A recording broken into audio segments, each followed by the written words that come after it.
Okay, we have some breaking news to bring you now. And Manchester United have posted their highest revenues on record, but have still made a loss. Our football correspondent Rob Dorset is alongside me. Rob, can you just talk us through the figures? Yeah, look, I'm still digesting them. This is a heck of a weighty document that we've been given for Manchester United's annual accounts. But the headline, without a doubt, is that Manchester United achieved record revenues for 2024-25 of £666.5 million. Now, that's an extraordinary figure.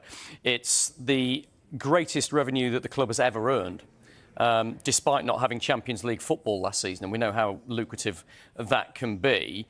But they still made an overall loss, a net loss, of £33 million. And so any Manchester United fans that are watching this now thinking, great, we can go and splash the cash and spend fortunes on new players, that isn't the message that's coming out of Manchester United today. It's still a message of prudence and that the restructuring goes on and that there's some tough decisions still to be made going forward. But it shows that commercially, from a corporate point of view, Manchester United are doing well in terms of how they're generating cash. This 5-year shirt sponsorship deal they've had with Snapdragon has been hailed as one of the most lucrative and valuable of any of its kind in world sport.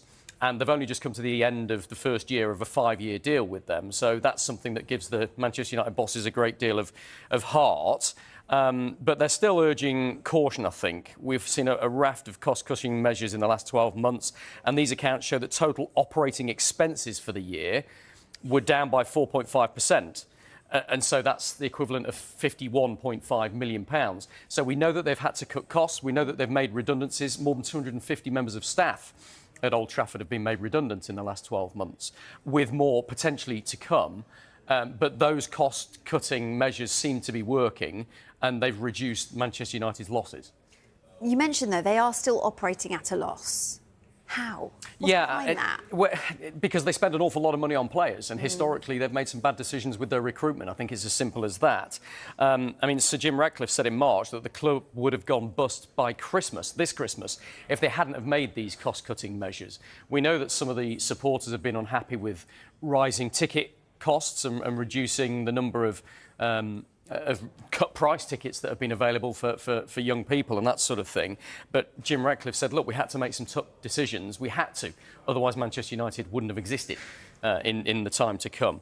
And I think you have to point to some of the outgoings that they've made in terms of players in the last transfer window. Alejandro Garnacho to Chelsea, £40 million. That's the largest sale ever from a Manchester United academy player. I think it was done quite reluctantly. Marcus Rashford, they've got full wage recovery from Barcelona while he's out playing in La Liga. They think they got good deals for Anthony, albeit having lost an awful lot of money on the amount they paid for him, on Rasmus Højlund and Sancho, in terms of recouping their losses to a large extent from the loan deals that they've gone on. So it's all part of a long-term strategy from Ineos now. It's a painful time at Manchester United, there's no doubt about that. And these latest accounts show that whilst they're making a lot of money, they're earning a lot of money, record revenues of £666.5 million, they're still losing too much money, they're still spending too much money. And that's why I think Ineos and Sir Jim Ratcliffe would probably say that they expect those cost-cutting measures to continue. OK. Rob, thanks for now.